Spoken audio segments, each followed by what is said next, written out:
अस्सलाम वालेकुम, welcome to my YouTube channel lifestyle with Sunny.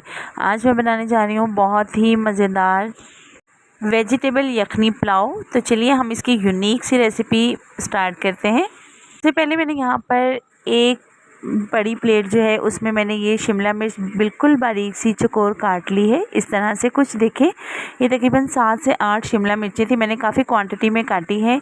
जितनी भी वेजिटेबल्स ली हैं इनको बाद में मैं किस तरह से सेव करूँगी वो भी आपको मैं साथ साथ बताऊँगी। यहाँ पर एक प्लेट भरकर मैंने गाजरों की ली है और गाजरों को इस तरह मैंने मोटी साइड से कश कर लिया है। और ये है मेरे पास बंद गोभी को भी मैंने बिल्कुल बारीक इसी तरह से कटिंग कर ली है इनकी। तो ये है हमारी तीनों वेजिटेबल्स जो कि बहुत सारी चीज़ों में यूज़ होती हैं। तो सबसे पहले जो है वो मैं आपको इनको सेव करना है हमें, और थोड़ा सा हमने राइस में यखनी पुलाव में इस्तेमाल करना है। तो मैं इसका तरीका आपको बताती हूँ। यहाँ पर मैंने एक पैन लिया है और इसमें मैं थोड़ा सा जो है वो ऑयल डाल दूँगी। तकरीबन 2 से 3 चम्मच के करीब ऑयल डालेंगे। 2-3 चम्मच ऑयल डालने के बाद हम यहाँ पर जो है ये शिमला मिर्च इसमें डाल देंगे और साथ ही हम इसके जो है ये कश की हुई गाजर भी इसके साथ ही शामिल कर देंगे। बंद गोभी आपने थोड़ा सा ठहर कर डालनी है। इन दोनों सब्जियों को हम अच्छे तरीके से फ्राई कर लेंगे। सिर्फ 2 मिनट के लिए हमने फ्राई करना है इसे, बिल्कुल इस तरह से। ये फ्राई करने का मतलब होता है कि इससे जो है वो इसका पानी जो है वो ड्राई हो जाएगा। हल्का से ये फ्राई हो जाएंगी तो आप इसे जितनी देर मर्ज़ी चाहे, तकरीबन 1 वीक के लिए तो आप इसे सेव करके किसी भी डिब्बे में बंद करके रख सकते हैं। तकरीबन 3 से 4 मिनट हो गए हैं। अब मैं हाफ़ टी स्पून जो है वो इस पर नमक छिड़क दूँगी और साथ ही मैं जो है वो 1 टीस्पून के करीब जो है वो ब्लैक पेपर भी इसमें शामिल कर सकते हैं, लेकिन मैंने यहाँ पर सिर्फ सॉल्ट डाला है अभी। अब मैं 1 टीस्पून ब्लैक पेपर भी इसमें शामिल कर दूंगी इस तरह से। और ये देखिए ये बिल्कुल ड्राई हो चुकी है, गाजरों का पानी बिल्कुल खुश्क हो चुका है। और साथ ही हम इसके अब बंद गोभी शामिल कर देंगे और इसे भी हम तकरीबन 3 से 4 मिनट सारी मिक्स वेजिटेबल को जो है वो हम फ्राई कर लेंगे ताकि इनका पानी जो है वो अच्छे से खुश्क हो जाए, बिल्कुल इस तरह से। और यहाँ पर तकरीबन 4 से 5 मिनट हो गए हैं इसे फ्राई करते हुए। तो आपने सिर्फ 4 से 5 मिनट इसे फ्राई करना है। अब मैं इसे डिश आउट कर लेती हूँ। यहाँ पर आपने कोई भी खुला सा बर्तन ले लेना है। मैंने यहाँ पर एक ट्रे ली है और उसमें इन तमाम वेजिटेबल्स को निकाल कर रख दिया है। ये देखिए, और ये सारी वेजिटेबल जो है ये पुलाव में यूज़ नहीं होंगी। इसका क्या करेंगे ये मैं आपको बाद में बताऊँगी। यहाँ पर मैंने बोनलेस चिकन लिया है और ये देखिए इसकी बोटी जो है वो काफ़ी बड़ी है, बिल्कुल ये बोनलेस है। और मैं इसे जो है वो साथ ही हमारे ये यखनी भी बन जाएगी और साथ में ही जो है ये बोटियां भी हम इन्हें बॉईल कर लेंगे। तो इसमें हम तकरीबन जो है 1 टेबलस्पून के करीब मैंने ज़ीरा डाल दिया था, जो कि मैं दिखाना भूल गई। थोड़ा सा मैंने नमक डाला है 1/4 टीस्पून और थोड़ा सा मैंने 1 टेबलस्पून ज़ीरा डाला है। और यहाँ पर अब मैंने जो है ये एक पैन ले लिया है जिसमें मैंने ऑलरेडी सब्ज़ियाँ फ्राई की थी। उसी पैन को मैंने लिया है और इसमें तकरीबन मैं आधा कप के करीब ऑयल डाल दिया है। और साथ ही मैंने ये एक अदद बारीक मीडियम साइज़ का प्याज मैंने कटिंग करके डाल दिया है।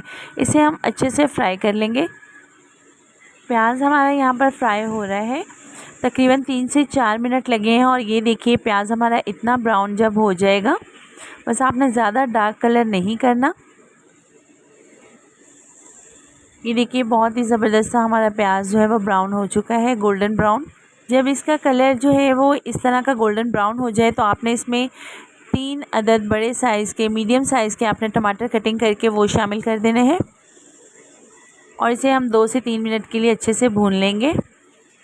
अब हम इसमें स्पाइसेस शामिल कर लेते हैं। इसमें कोई ख़ास स्पाइसेस हमने नहीं डाले। 1 टेबलस्पून मैंने नमक डाला है क्योंकि ऑलरेडी मैं यखनी में डाल चुकी हूँ और सब्ज़ियाँ फ्राई करते हुए मैंने थोड़ा सा नमक डाला था। और 1 टेबलस्पून जो है वो इसमें ब्लैक पेपर पाउडर जाएगा। इसे अच्छे तरीके से हम मिक्स कर लेंगे और टमाटरों की सॉफ्ट होने तक हम इसकी भुनाई करेंगे। तो यहाँ पर ये देखिए चिकन हमारा बॉयल हो चुका है और ये मैंने चिकन को जो है वो क्रश कर लिया है। कुंडी में थोड़ी सा मैंने कूट लिया है और ये बाकी की यखनी हमने यहाँ पर सेव कर ली है क्योंकि हम यखनी वेजिटेबल पुलाव बना रहे हैं, बहुत ही यूनिक स्टाइल में, बहुत ही आपको पसंद आने वाला है। यहाँ पर अब हम मसाले में टमाटर प्याज में हम यहाँ पर श्रेडेड चिकन डाल देंगे और इसकी भुनाई स्टार्ट कर देंगे। तकरीबन 3 से 4 मिनट आपने इसकी अच्छे से भुनाई करनी है। तो ये देखिए चिकन की हमने 4 से 5 मिनट अच्छे से भुनाई कर ली है। अब हम इसमें ये 1 टेबलस्पून भरकर चिकन पाउडर का शामिल कर देंगे, ताकि मज़ीद इसका जो है वो बहुत यूनिक सा और ज़बरदस्त सा टेस्ट आए, बिल्कुल रेस्टोरेंट स्टाइल में। और यहाँ पर थोड़ा सा मैंने इसमें पानी शामिल कर दिया है ताकि ये नीचे ना लगे।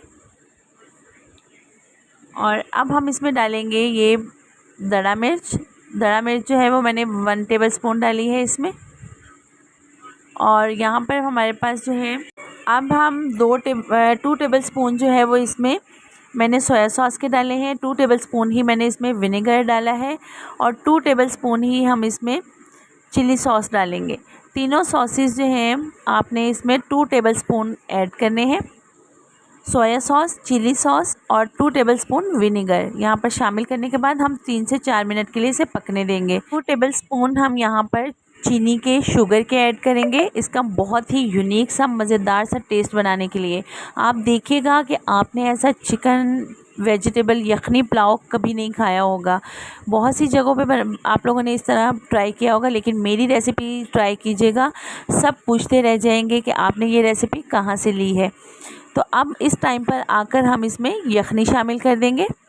ये देखिए यखनी मेरे पास तकरीबन जो है वो आपने अपने चावलों के हिसाब से इसमें शामिल करनी है, और अगर आपको मज़ीद पानी की ज़रूरत हो तो आप चावलों के हिसाब से पानी यहाँ पर शामिल कर सकते हैं।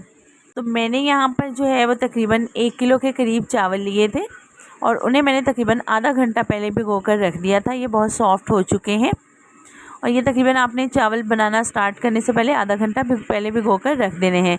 यहाँ पर मेरे पास यखनी मैंने डालने के बाद मुझे थोड़ा सा फ़ील हो रहा था मेरे चावलों की क्वांटिटी के हिसाब से पानी थोड़ा कम था, तो मैंने 1.5 ग्लास मज़ीद इसमें पानी शामिल कर दिया है। अब यहाँ पर जो है मैंने ये चावल इनका पानी निकाल लिया है। अब हम जो है वो यखनी में चावल शामिल कर देंगे। ये देखिए पानी को बॉयल आना शुरू हो गया है। जब इसे उबाल आना शुरू हो जाए तो आपने इसमें चावल शामिल कर देने हैं। तमाम चावल मैंने इसी तरह इसमें डाल दिए हैं और अब हम हल्का सा इन्हें मिक्स कर लेंगे और अब इनका पानी ड्राई होने का हम वेट करेंगे। मीडियम आंच पर आप इसे रहने दें। ये मेरे पास यहाँ पर जो मिक्स वेजिटेबल मैंने फ्राई की थी, इसमें से हमने ये तमाम वेजिटेबल यूज़ नहीं करनी, बल्कि हम हाफ़ वेजिटेबल यहाँ से लेंगे। शिमला मिर्च, गाजर और बंद गोभी, ये हम राइस में किस टाइम पे शामिल करेंगे ये भी एक ख़ास टिप है जो कि मैं आपको बाद में बताऊंगी। तो यहाँ पर तकरीबन पानी को उबाल आने लग गया है, तो इसे हम रख देते हैं मीडियम फ्लेम पर। और ये देखिए मैंने सिर्फ यहाँ पर 1 प्लेट यहाँ पर निकाली है जो कि मैं चावलों में शामिल करूँगी और बाकी की यहाँ पर मैंने डिब्बे में स्टोर कर दी है, जो कि आप किसी भी वक्त इसे इस्तेमाल कर सकते हैं। आप ब्रेड में भी लगा सकते हैं, इससे जो है वो बहुत मज़े के चाइनीज़ रोल भी बना सकते हैं। आप किसी तरह भी इसे जो है वो इस्तेमाल कर सकते हैं। तो ये तकरीबन 1 वीक के लिए आप इसे सेव करके रख सकते हैं। यहाँ पर देखिए पानी चावलों का जो है वो बिल्कुल ड्राई हो चुका है। तो अब हम इसमें जो है जब बिल्कुल पानी ड्राई हो जाए तो आपने ये सारी मिक्स वेजिटेबल जो हल्की सी फ्राई कर ली थी, ये इसके ऊपर इस तरह से हम शामिल कर देंगे और इसे हल्के हाथों से अच्छे से मिक्स कर लेंगे। आप देखिएगा कि इसका हल्का हल्का सा क्रंच आएगा तो कितने ज़बरदस्त हमारे ये चाइनीज़ राइस तैयार होंगे और इसमें से यखनी का भी बड़ा डिफरेंट सा टेस्ट आएगा। बहुत ही unique double recipe single recipe में आपको मिल रही है। तो यहाँ पर मैंने इसे जो है वो पानी बिल्कुल ड्राई हो चुका था तो मैंने इसे दम पर रख दिया है। 15 मिनट बाद हम दम चेक करेंगे। तो यहाँ पर जो है तकरीबन 15 से 20 मिनट हो चुके हैं और ये देखिए चावल बिल्कुल रेडी हैं। तो मैं आपको इसे डिश आउट करके इसकी फ़ाइनल लुक आपको चेक करवाती हूँ। चैनल पर नए हैं तो चैनल को सब्सक्राइब करना मत भूलिएगा। तो यहाँ पर मैंने ये देखिए चावलों को डिश आउट कर लिया है। बहुत ही खूबसूरत इसकी लुक आ रही है। मैंने हल्का सा पुदीने के साथ इसे पुदीने के पत्तों के साथ गार्निश किया है। बहुत ही ज़बरदस्त। इसके साथ आपको किसी रायते की, किसी कबाब की, किसी चीज़ सैलेड की ज़रूरत नहीं है। बहुत ही मज़ेदार हमारा वेजिटेबल यखनी पुलाव रेडी हो चुका है। उम्मीद है आपको मेरी आज की रेसिपी पसंद आई होगी। ज़रूर ट्राई कीजिएगा, फीडबैक देना मत भूलिएगा। मिलते हैं इसी तरह की मज़ेदार यूनिक रेसिपी के साथ नेक्स्ट वीडियो में। तब तक के लिए इजाज़त, अल्लाह हाफिज़।